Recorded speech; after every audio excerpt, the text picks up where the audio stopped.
I was always a football manager from really long, so I think manager of difficult people, you can't get more difficult than a Sunday morning football team. Certainly conveyancing is very high pressured with the intense relationships you have with clients for a short space of time. 3 words is how you describe us? You're on the spot there. I know.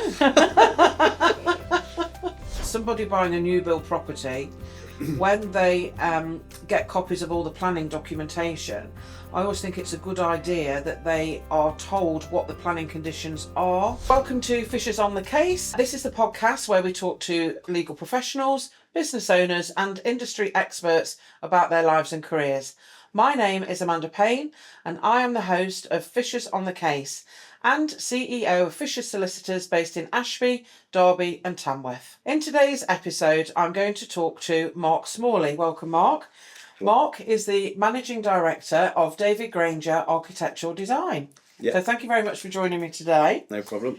So we're going to start off very early on in your life. So at the time when you were leaving school and you were sort of age 16, what did you think you wanted to be at that point? Footballer. Oh, you wanted to be a footballer? Yeah, okay, so what happened there then? So I know you're not a footballer now. Yeah, I think the older I got, I always dreamt of being a footballer, and then when it didn't happen, I thought, obviously, what do I need to do now? So yes. I knew I was good at drawing. Okay. So I like drawing. I yes. did good at graphic design. So then the path I went through was like the architectural side of things. So I started taking interest in design of houses and etc. Yeah. So the university course came. I got through to university. So you did A-levels? I did A-levels at Ashby Grammar, Okay. GCSEs at Ashby Grammar, yeah. And then I... what university did you go to? Nottingham Trent. Okay. So I did a sandwich course. So the first 2 years were the architectural technology degree. Yeah. Which was quite... it was quite technical, which obviously it's in the name, but my skill was more design based. So the first 2 years we were doing things like structural calculations and different U value like calculate, etc. So it wasn't. I was thinking at the time, I'm not sure this is for me because my interest was more on the design side. Yeah. So the third year, I had a year out at Bloor Homes at the head office in Measham, and then during that year, I did a lot of layout designing. So designing all the big estates and that. Okay. And back then, some time ago, it was on the drawing board. So not using any computers, no technology. It was about 50-50. I think some of the older sites were on tracing paper, so I'd have to scratch out if we're doing a change there, scratch them out with a razor blade and then go over it in the pen. So yeah, it's quite interesting. So I did a year at Bloor's, and then on the final year, at the time, it was a choice of either doing the final year of architectural technology, or at the time there was a course called residential development. So I chose the residential development side of things, which was a lot more suited to me because there's a lot more design. We did a section on law. There's got construction management, but it just took me away from really the technical side of things, which wasn't really my expertise. Yeah. So yeah, following that, at the end of the final year, we had to do a presentation in front of a number of different companies, and I won. There was a project, so I won Project of the Year for it. Was a Carl Holmes sponsored project, and following that, I got taken on by Westbury Homes. So yes, yeah. I worked at North Nottingham for 4 years until we got acquired by Persimmon. Didn't they? Yeah, and I got offered a job at the Foss Park offices, but I just didn't want to. I didn't want to travel to Leicester. I was getting a bit. The travelling to North Nottingham was getting a bit monotonous. So Leicester's a much more because I live over this side of the district. So getting to Leicester would have been a bit more tricky. So turned that down, which wasn't a great from a financial perspective. It did impact on me, redundancy, things like that. Yeah. But, so then I wrote to David Granger's. I can't remember if there was a position available or not, or if I just wrote to them at the time. And then thankfully I got offered a job it was architectural technologist, but yeah, within 2 weeks of starting, I knew what my path would be really. Would look like. Brilliant. Yeah. So what you talk about architectural design, what actually is that for anyone who doesn't know? Is it layout of a property? Is it? Yeah, we do everything really. We do from taking a job from straight from inception. So if it's a field, whether you've got an existing house, so we do extensions, new builds, conversions, commercial, school, sports. So we do everything, and we take it from design stage all the way through planning, building regs, and then even right at the back end of the job, which is site inspections and architects certificates. Take it from all the way from start to finish. So my expertise was more the feasibility schemes. So I started doing my background was layout designing. So it was interesting. My first couple of weeks at David's, they gave me a job. It was like a blank piece of paper, and I said, "Where are the house types?" He went, "Sorry." I said, "I've come from an house builder background. Yes. I just assumed everyone had a house type portfolio, but I said, "Oh no, there's no house types." That was a bit of a shock learning curve straight away. So every job's bespoke. So we've designed individuals, developers. We do everything, and obviously we advise on sites. We get involved with solicitors a lot to understand if someone comes to us with a site and say what the opportunities here, we can advise from a design and planning perspective, but it's obviously always important to get a legal straight off like covenants and easements and all that kind of thing really. Yeah, so get knowledge on that as well before you kick off. Yeah, I mean it's crucial because a lot of the time we have taken jobs on where we've got a long way through it, and then the client will come and say, actually there's a covenant on there, we can only build this big, or we can't build within that part of the site. So it's important to get early involvement with us solicitors to advise. I know, definitely. And do you go as far as doing the internal design as well? In terms of kitchen fit outs, bathroom fit out, do you go to that sort of interior design? So we're not interior design. We'll do everything that we need for planning, and after that'll involve a base floor plan, and we'll do a basic kitchen design, but anything over and above that, the customer will get a kitchen designer, or some of the bigger jobs will get an interior designer to look at the colours, the colour palette, and even furniture all the way through to that really. So. And where do most of the clients come from? Where's the client base? Local-ish? Yeah, we've been going for 40 years now. David's obviously started 40 years ago. I think a lot of we've got. Well, I think we've got a good reputation in the area. So a lot of it is word of mouth, and obviously previous examples, people will drive around and you probably know if it's a David Granger design because of the style. I mean, there's a lot going on. So especially say around the Ashby area, I think we're probably one of the biggest small practices in the area unless you go to like a city, so like Leicester, Birmingham, etc. Yes, So and obviously we've now moved offices, so we've got a good.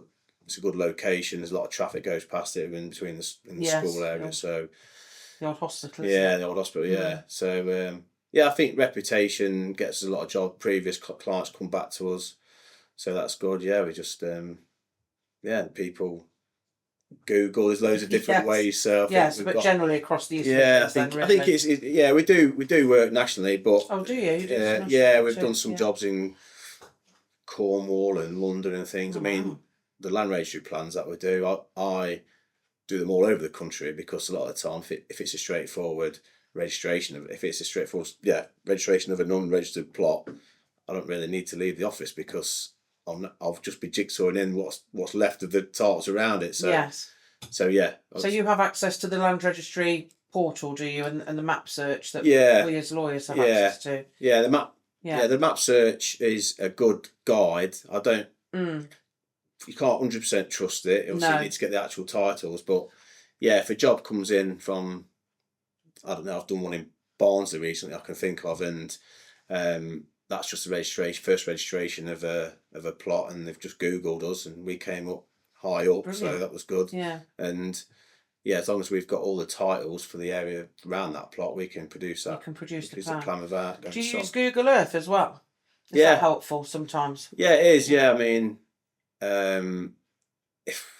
it's really tricky because we had a client yesterday, and I think people think they know what they own, but unfortunately the land registry tells them what they own. So if you buy a house, doesn't mean that fence is in the right place, and because you're on the ground, you don't know. So we have a lot of boundary disputes and things like that, and it's quite tricky. Because so when there's a boundary dispute, what, you go out and you sort of look at old plans and old documents and then plot what you believe would be the true boundary line, is that right? Yeah, I think, it's if you've got a land registry plan, that's like key really. So we could get like what's called a topographical survey produced, which is a factual plan of the land, and then if we it's all done to GPS now, and which is like it's the system which fixes it, which is based on ordnance survey as well. So the two can overlay now, where years ago you didn't used to be able to do that. So we can quite easily reference in a land reg plan.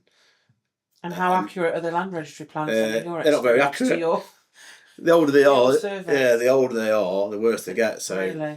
So it is tricky, because you could be trying to scan in a plan from 1979, which is skewed and been printed a number of times. So it's tricky. It is tricky, but yeah. So once you've overlaid the plan on the topographical survey, it'll be pretty clear if it's out or not. So yeah, it's interesting. We do get some clients that are a bit upset. Well, I've lived here for 20 years, and we'll say, well, there's roads around it. Speak to a solicitor. You might be able to claim the land, adverse possession, all that kind of thing. So it's it can be.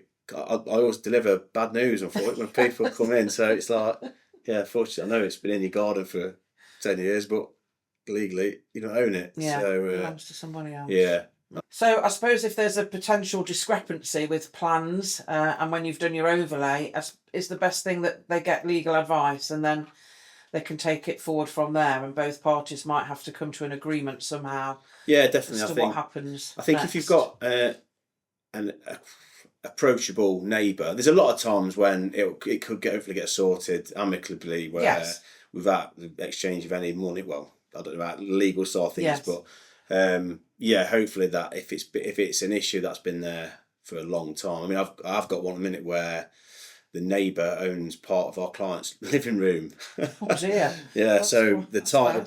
So I think if plans are, and this is an extension, so this is historically an architect or someone submit a plan application, even though it's physically within the garden, they've put like a 2-story extension up. But so is it like a flying freehold then over? No, it's just been a mistake. When they've come to sell it, I think a solicitor's picked up. Right. So then I've got involved, had a survey done, and when I've overlaid the plans, unfortunately the neighbouring farmer owns the TV and half the sofa. So it's well, hopefully that's an amicable one. I think that things like that, but you can't just. So when you come to sell a property or mortgage, etc., you've got to get it sorted. So that's when we can produce a plan then to provide that land. We'll produce a land registry compliant plan, which will then get the transfer from the neighbouring land into the right ownership. Entirely, you touched then on land registry compliant plans. So just go through the requirements for me. That's what the land registry are looking for. So I think it's quite a basic plan. It's so they just need an A4 size plan and a red line around the piece of land in question. It needs to have a north point on it, and it needs to be to a scale of normally at 1 to 1250. So that ties in with title plans. A title plan would ordinarily be an A4 piece of paper, so it's anyone can use it. We do a number of those, and say sometimes we work on plans where we've done some in London, say Cornwall, and if it's straightforward, we don't have to leave the building. But it is interesting because everyone does things differently. But we seem to have found a way where we can. We've got a system in place where we know how to do it. Have you ever had a situation where you've prepared the plan, the land registry plan, and it's gone into land registry, and then I know they have their own surveyors who sometimes will go out and assess. Have you ever had the situation where the land registry have come back and disagreed with what you've produced and had an argument with you? I think had that. We have had it. I think the arguments. The problem normally comes when we're doing a scheme of 5 to 10 houses, and if the developer who's building the site has put a fence in the wrong place, we'll send in a land reg plan, but then they come out and survey it, and then we could be arguing about half a metre triangle strip of land for a number of weeks. Just so yeah, it's the easiest thing then to get the fence line moved. It is, yeah, it is. Try and alter plans, and because they don't back down very often in that registry, and yeah, it's quite tricky. So, but yeah, it's such a small. The problem is, I mean, the land registry compliant plan, the thickness of the red line is on the ground about 1 metre. It's just from the older plans, probably several metres. It is. Yeah, so it's so difficult to get it bang on. To please them. Yeah, and obviously it's like a jigsaw around the country, so you can only if the neighbouring property have got a title plan already produced, you can only go up to their boundary. You can't go over it because that'll just come back straight. It doesn't matter if what's on the ground goes over it. We can't. That's when these discrepancies come in. So we have started to do a lot more land registry compliant plans in the last. We used to always call them conveyance plans. I mean, when I worked for an house builder, we used to do conveyance plans, but now the word land registry compliant plan, that's what people term them now, isn't it? Yeah. And I think that's why people find us, because we use those words in that's what one of the things we do on our website and social media and that. So the business has been going about 40 years. How many staff altogether in David Granger's office? It's fluctuated. It's been tricky. Obviously, COVID hit. It was a difficult time, but I think we're trying to build a good young team at the minute. So I think there's 11 of us in total. Okay. So we moved from a small office back in, I think it was 2019. Thankfully, COVID hit when we were in a bigger office. Give us a chance to survive space, it. Yeah. So we've been at the old cottage hospital now for 6 years. So it's going really well. And how do you find being involved in a business and being a business owner and part of, management level where you want to train for it at university back in the day? How have you grown into that? Well, actually, I was always a football manager from really long. So I think manager of difficult people, you can't get more difficult than a Sunday morning football team. So I think I learnt the hard way with in that sense. That gave me a good grounding, really. So yeah, I've been a director since 2015, and then became managing director in April this year. Yes. So yeah, it's difficult. It's a difficult industry at the minute. I mean, the government. The problem we have is, like, for instance, the government will say things. We need to build 300,000 houses, and the phone starts ringing. I've got some land. I want to build an house on it, and I'm like, well, unfortunately, you can't because this. And it's like, well, so and so did over there, and so and so did over there, and it's explaining the reasons why they did. It's a moment in time where policy is relaxed or things like that, really. So it's been relaxed a lot, isn't it? Building on Greenbelt and things. I think. Yeah, we're still waiting. I mean, I know the budget's around the corner, and we're still waiting for the government to bring some of these planning laws down to the lower level. Because at the minute, I think any relaxation in planning is just going to affect the main house builders in terms of getting the numbers trying to get the numbers up. So they'll do schemes with 10,000 houses rather than a scheme with 5 or 6 is not going to dent it. So yeah, that's the difficulty for us. It's like when you're looking at shortage of housing, they just want to build on big fields rather than the small house builders. And we could do numbers to build up the numbers of different sites to get the numbers up. But it's frustrating because the plan, or keep hearing that the planning regulations is going to be relaxed, and it doesn't really get down to that level. No, it doesn't sort of happen, does it? No, I'm still waiting. Still waiting. Patiently. So who's influenced you in your career then, Mark? Who's family, friends? It's a difficult one, really, because I don't know.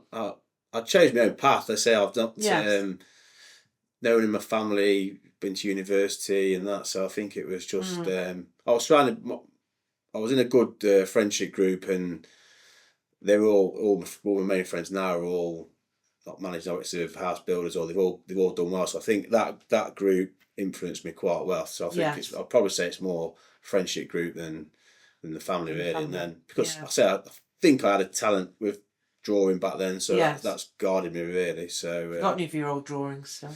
I don't know. Probably my dad's house, something bed or something. But I used to draw some random things. So, are you able to describe Fishers in 3 words? Obviously, we've worked together a lot over the years. Have you 3 words as how you describe us? put me on the spot there. I know. So obviously we've done a lot of work with the fishers over the years. So yeah, obviously very approachable, very professional, and friendly. I'd say is a to sum up. Very good. So this next bit then of the podcast, I call it turning the tables. I've obviously asked you a lot of questions today, and you've shared a lot of information. So turning the table on me, is there a question that you'd like to ask me? Well, I wondered, how do you deal with the pressure of the workplace when you're so busy? Because obviously solicitors are very busy, and it's a pressured job. So. It is. Certainly conveyancing is very high pressured with the intense relationships you have with clients for a short space of time. And sometimes juggling those clients when they all want to speak to you at the same time is very difficult. So it is just a matter of prioritising your workload and sometimes doing the actual legal work out of hours. Wow. So I spend a lot of the day during the day talking to clients, emailing them and having that interaction. But a lot of the work is actually done outside 9 to 5. Wow. Just to be able to cope. Yeah. And we are all about giving our clients the best service. Yeah. So you've got to be available to talk to them when they want to talk to you. Yeah. So that's how we feel we set ourselves apart from other firms of solicitors, by giving that great service and being there for them when they want us to be there. Somebody buying a new build property, when they get copies of all the planning documentation, I always think it's a good idea that they are told what the planning conditions are, because some of them not only relate to the build, but they relate to things that they can and can't do once they're in occupation. Yeah. And I think that is something that often gets missed. Yeah. Or clients maybe forget if they were told it when they originally bought it. Yeah. And it's sometimes an issue then on sale. Have you had any experience of planning conditions that continue beyond occupation? Yeah, I think with planning, when for instance, if you're buying a dwelling on a new housing estate, that obviously that developer has got permission with conditions on it, and it could be linked, for an example, landscaping. Yes. I mean, no end of times that will, but biodiversity net gain's a big thing now, and ecology and all that kind of stuff. But if you forget about that, that's on the side. There's always been conditions related to landscaping, and the amount of times where you see someone move into a property and they've got a nice, beautiful landscape garden, and then you go back a month later and they've paved it. Oh, paved it? Yeah. So it's a tricky one, because obviously enforcement could come and say, well, one of the planning conditions is that should have been part of landscaping. I've never had that happen to me or anyone I know. Yeah. So gosh. this is not example. I'm just from me driving around. Noticed know from experience that there'll be a condition on that site, and people when they move in, people think they can do what they want. Yeah, so it's just being careful with that, really, because of enforcement. That's a good tip for all buyers of properties probably less than 40, 50 years old. Yeah. Because those obligations, even set back in the 80s and 90s, can still be relevant, can't they? Yeah, definitely. Yeah. It's and it's only going to get worse with the biodiversity net gain, the reliance on that, and any developer going forward. It's a 30-year maintenance of it's too big a thing to get into, but it's just. What, like your balancing ponds, and after you've done your ecological surveys and things like that? Well, one of the main ones for us at the minute it's called BNG, biodiversity net gain, and every development we do now, not every, there's certain exemptions like self builds and extensions, but if we do like a new house on a greenfield piece of land, we have to enhance that by 10%, and it's causing issues with the smaller developments. The bigger developments can get away with it because they can get the land to put, if they take 3 trees down, for instance, they can put 30 back up, no problem. But if you take 3 trees down for a single dwelling, you've got no room to put it back up. So that's when you have to pay like these. You have to buy units now. So it's a big old problem. So it costs. Yeah, it is a cost. It's planning a financial is getting cost. Yeah. So the impact on going forward, it's just being aware if you're buying a property do those costs continue then for the next purchaser coming in, or are they one-off at the build stage? I think they're a one-off payment, but any purchaser coming in will have to abide by the maintenance rules, and they have to be checked every 5 years. So it's just a small snippet of it's a big thing going forward. I mean, hopefully there will be some relaxations on the smaller developments going forward. But yeah, that's a good tip. It's another planning. Thank you very much. Obstacle. So, Mark, if people want to contact you after seeing and hearing us today, what's the best way they can get in touch with you? So yeah, you can either call the office or email our admin email. So yeah, the number's 01530 560 939. Okay. And then the email address is admin@davidgrangerdesign.com. Okay. So either of those is we'll get back to you. We'll find you. Go from there. Lovely. Thank you very much, Mark. Been a real pleasure. Thanks Thank for you. having me.